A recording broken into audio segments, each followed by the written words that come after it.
இன்பத்திலும் சரி துன்பத்திலும் சரி சகிப்புத்தன்மை இருந்தால் போதும், வாழ்க்கை அழகாக, மிக மிக அழகாகவே இருக்கும். ஜெய் சாயிராம். ஜெய் ஜெய் சாயிராம். நம்ம சாயன்பர்கள் எல்லாரும் எப்படி இருக்கீங்க? எல்லாரும் நல்லா இருப்போம். ஓம் சாயிராம். என் அன்பு குழந்தா, திணறிக் கொண்டிருக்கும், திக்கு திசை தெரியாமல் திணறிக் கொண்டிருக்கும் உன் வாழ்க்கையை உன்னை தூக்கிவிட உன் சாயப்பா இதோ உன்னை நோக்கி வந்திருக்கிறேன். நான் வந்துவிட்டேன் அல்லவா? இனி உன்னுடைய கஷ்டம் அனைத்துமே திசை தெரியாமல் உன்னை விட்டு ஓடச் செய்வேன் உன் சாயி தேவா. நீயே எதிர்பார்க்காத பல திருப்பம், நீயே எதிர்பாராத பல ஆச்சரியம் உன் வாழ்வில் நான் நிகழ்த்துவேன்.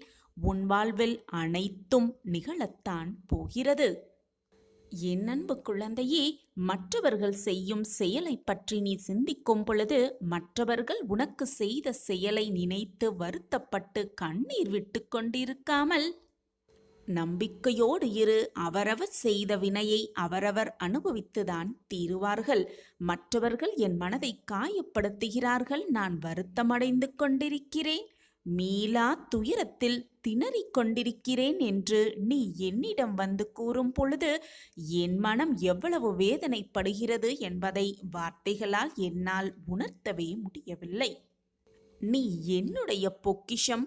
நான் உன்னுடன் எப்பொழுதும் இருந்து கொண்டிருக்கிறேன். உனக்கு தேவையானதை சரியான நேரத்தில் உன்னிடம் கொண்டு வந்து கொடுப்பேன் என்பதை மீண்டும் மீண்டும் உன்னுள்ளே இருக்கும் நான் உனக்கு ஊர்ஜிதப்படுத்திக் கொண்டே இருக்கிறேன். ஒருவரை பற்றி நினைக்கும் பொழுது இதை நினைத்தால் என் மனம் அமைதியில்லாமல் தவித்துக் கொண்டிருக்கிறது. இவரால் எனக்கு அமைதியே இல்லாமல் மனம் தத்தளித்துக் கொண்டிருக்கிறது. ஆனாலும் நான் அவரை பற்றி நினைத்து கொண்டே இருக்கிறேன். என் மனம் ஏன் இவ்வளவு அலைப்பாய்ந்து கொண்டிருக்கிறது என்று சில சமயம் நீயே உன் மனதிற்குள் நினைத்து கொண்டிருக்கிறாய். அந்த அளவிற்கு நீ நினைப்பவர் உன் மனதை அடக்கி வாய் சொற்களால், அவர்கள் சொல்லும் அந்த வாய் சொற்களால் உன் மனதை காயப்படுத்தி உன் மனதை வேதனையில் ஆழ்த்தியிருக்கிறார். குழந்தையே, அகந்தை என்பது எப்பொழுதுமே நீடித்து கொண்டே இருக்காது. ஒரு இடத்தில் அது முடிவு பெற்றுதான் ஆக வேண்டும். அவர்களே வருத்தமடைவர். உன்னிடம் ஏன் இவ்வளவு மனவேதனையை தந்தோம் என்று அவர்களே மனம் வருந்தும்படி நான் அவர்களுக்கு நல்ல பதிலை கொடுப்பேன். தகுந்த நேரத்தில் அவர்களுக்கான தக்க பதிலடியை உன் சாயப்பா நான் கொடுப்பேன். திக்கு திசை தெரியாமல் என் வாழ்க்கையில் எப்படி மாற்றங்கள் உருவாகும், என் வாழ்க்கையில் மாற்றங்கள் உருவாகுமா என்று கவலையோடும் வாழ்க்கையை எப்படி வாழ்வது என்று திணறிக் கொண்டிருக்கும் என் பிள்ளையின் வாழ்க்கையை நான் கைப்பிடித்து நல்ல வழியில் அழைத்து செல்ல நான் முடிவு செய்துவிட்டேன். இனி எல்லாமே உனக்கு மலர் பாதையாக மாறும். நீ நினைப்பது போல் எல்லாம் உன் வாழ்வில் சிறப்பாகவே அமையும். என்னுடைய ஆசிர்வாதத்தால் இதுவரை உன் வாழ்க்கையில் நீ இழந்தது, நீ விரும்பியது அனைத்தும் உன்னிடமே வந்து சேரும். அதனால் எதை பற்றியும் கவலைப்படாதே என் செல்லமே. எது நீ இழந்தாலும், எது உன்னை விட்டு சென்றாலும், எது உன் மனதை காயப்படுத்தினாலும் உன் சாயப்பாவை மட்டும் நீ விலகவே இல்லை குழந்தையே. நானும் உன்னை விலகவே மாட்டேன். உன் சாயப்பா உன் மீது காட்டும் பரிவையும் பாசத்தையும் அன்பையும் நீ இதுவரை இழக்கவே இல்லை. ஆனால் உன்னை சுற்றி நடக்கும் பிரச்சனைகளிலும் சூழ்நிலைகளும் நீ உன் சாயப்பா மீது வைத்திருக்கும் நம்பிக்கையை சில சமயம் சில நேரங்களில் இழந்துவிட்டு குழம்பிக் கொண்டிருக்கிறாய். அதனால்தான் நான் அனைத்தையும் இழந்துவிட்டேன், எனக்காக யாருமே இல்லை, கவலைக்கு கூட தோள் சாய யாருமே இல்லை, என் வாழ்க்கையில் என்னை மீட்டெடுக்க எவருமே இல்லை என்று புலம்பிக் கொண்டிருக்கிறாய். உன்னையும் வேதனைப்படுத்தி கொண்டு எப்பொழுதுமே உன் அருகில் இருக்கும் உன் சாயப்பாவையும் போட்டு குழப்பிக் கொண்டிருக்கிறாய் என் கண்மணியே. ஒன்றை நன்றாக புரிந்து கொள் என் கண்மணியே. நீ என்ன எடுத்து வந்தாய், இப்பொழுது நீ இழந்து கொண்டிருக்கிறாய் என்று நினைத்து கொண்டிருக்கிறாய். எதையுமே நீ எடுத்து வரவும் இல்லை. இப்பொழுது நீ இழந்தது எதுவும் பெரிதாக இழந்து விடவும் இல்லை. உன்னுடைய கர்ம வினையின் காரணமாகவே இதுவெல்லாம் உன் வாழ்வில் நடக்கிறது என்பது உனக்கு புரிகிறதா, அல்லது புரிந்தும் புரியாதது போல் இருக்கிறாயா? உன் வாழ்வில் நீ இதுவரை இழந்ததை எல்லாம் மீட்டுத்தர உன் அப்பா நான் இருக்கும் பொழுது எனக்காக யாருமே இல்லை என்று நீ வேதனைப்படுவதும் கோபப்படுவதும் எனக்கு வருத்தமாக இருக்கிறது பிள்ளையே. உன்னுடைய காத்திருப்புக்கான சரியான பலனை நான் நிச்சயமாக உனக்கு கொடுப்பேன். இதில் எந்த ஒரு மாற்றமுமே இல்லை. வாழ்க்கையில் மகிழ்ச்சியாக வாழ சில வழிமுறைகளை கூறுகிறேன், கேட்டு அதன்படி நட. எப்பொழுதும் உன் வாழ்வில் நிம்மதி இருக்கும். நிம்மதி இருந்தால் மகிழ்ச்சி தானாகவே வந்துவிடும். ஒரு குரு தன் சீடர்களுக்கு அறிவுரை வழங்க வந்து கொண்டிருந்தார். அப்பொழுது அவர் கையில் ஏதோ ஒன்றை எடுத்து வருவதாக சீடர்கள் அனைவரும் பார்த்து கொண்டிருந்தனர். பார்த்து கொண்டிருந்த சீடர்கள் அனைவருக்கும் வியப்பு. தன்னுடைய குரு கையில் என்ன கொண்டு வந்திருக்கிறார் என்பதை அறிந்து கொள்ள ஆவராக அனைவரும் குருவையே பார்த்து கொண்டிருந்தனர். அப்பொழுது குரு கையில் ஒரு சிறிய கயிறு இருந்ததை அனைவரும் பார்த்தனர். வந்த குருவும் தன்னிடத்தில் அமர்ந்து கொண்டார். சீடர்கள் அனைவரிடம் எதுவுமே பேசாமல் அவர் அமைதியாக இருந்தார். சிறிது நேரத்தில் தான் கொண்டு வந்திருந்த கயிற்றில் முடிச்சை போட்டுக்கொண்டே இருந்தார் அந்த குரு. முடிச்சு போட்ட பிறகு தன்னுடைய சீடர்களை நோக்கி அந்த குரு, சீடர்களே, நான் கொண்டு வந்த கயிற்றில் முடிச்சை போட்டுவிட்டேன். இப்பொழுது கூறுங்கள், நான் கொண்டு வந்த கயிறு இதுவா அல்லது வேறு ஏதோ இருக்கிறதா என்று சீடர்களை பார்த்து கேட்டாராம் அந்த குரு. அப்பொழுது கூட்டத்திலிருந்த ஒரு சீடர் எழுந்து, குருவே, இது நாம் பார்க்கும் கோணத்தில்தான் இதற்கு பதில் சொல்ல முடியும். ஒரு கோணத்திலிருந்து பார்த்தால் நீங்கள் கொண்டு வந்த கயிறுதான் இந்த கயிறும் கூட. ஆனால் வேறு கோணத்தில் பார்த்தால் இதில் முடிச்சு போட்டதால் இதன் வடிவமும் அளவும் கூட மாறி இருக்கிறது. எனவே இது வேறு கயிறாக கூட இருக்கலாம். இதில் தவறு என்று எதுவுமே இல்லை என்று கூறினாராம். நாம் பார்க்கும் கோணத்தில்தான் அனைத்துமே இருக்கிறது என்று கூறினாராம் அந்த கூட்டத்தில் இருந்த ஒரு சீடர் தன் குருவை பார்த்து. இந்த பதிலை கேட்ட குரு சிரித்துக்கொண்டே தன் கையில் இருக்கும் கயிற்றின் இரு முனைகளையும் பிடித்து நன்றாக இழுத்தாராம். முடிச்சு நன்றாக இறுகிக் கொண்டதாம். உடனே குரு சீடரை பார்த்து, இப்பொழுது கூறுங்கள், இந்த கயிற்றின் முடிச்சை அவிழ்க்க முடியுமா முடியாதா என்று கேட்டாராம். அப்பொழுது மற்றும் ஒரு சீடர் எழுந்து, இவ்வளவு இறுக்கமாக முடித்தை போட்ட பின்பு அதை அவிழ்க்க எப்படி முடியும் குரு? அவிழ்க்கவே முடியாது என்று கூறினாராம்.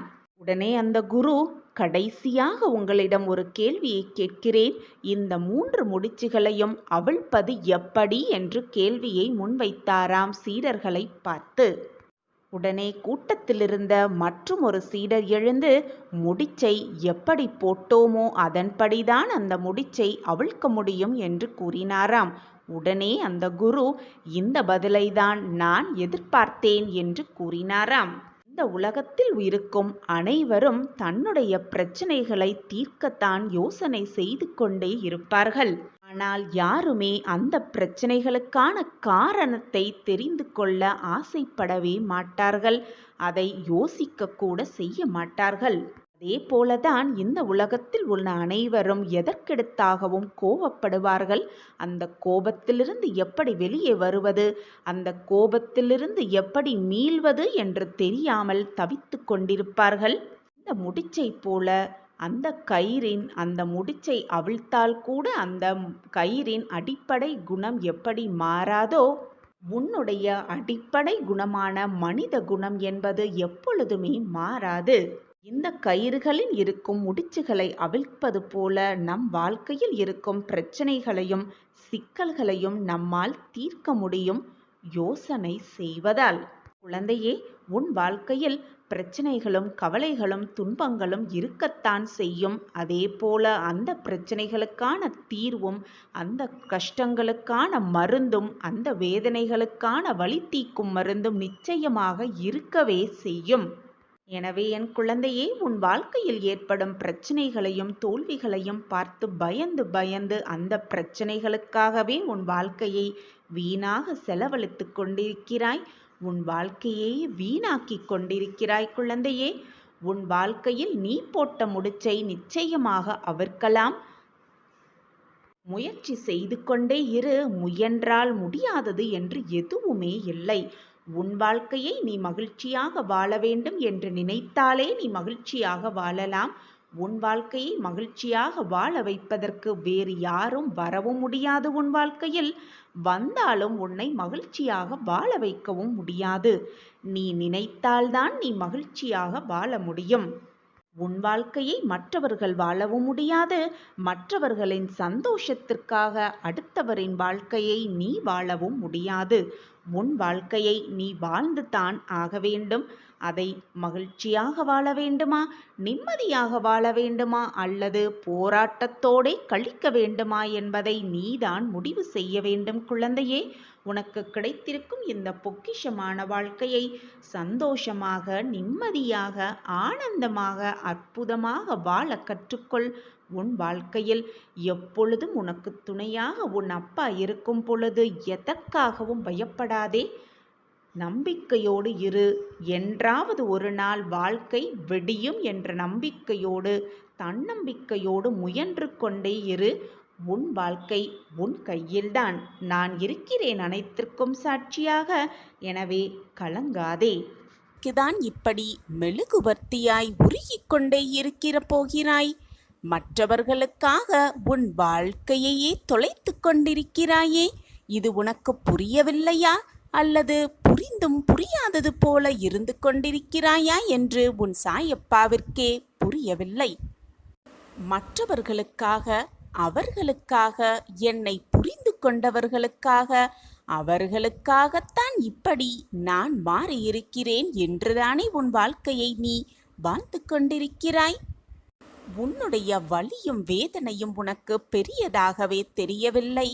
ஏனென்றால் நீ நேசிப்பவர்கள் மேல், நீ பாசம் வைத்திருப்பவர்கள் மேல் அதீதமான அன்பை திணித்து வைத்திருக்கிறாய். அதனால்தான் நீ படும் கஷ்டம் கூட உனக்கு வலிப்பதே இல்லை. உன் பாசமான பிரியமான இருப்பவர்களுக்காக மனம் கோணாமல் நடக்கிறாய். அவர்கள் மனம் ஏதாவது விதத்தில் காயப்பட்டு விடுமோ என்று மிக கவனமோடு உன் வாழ்க்கையை நகர்த்தி கொண்டிருக்கிறாய்.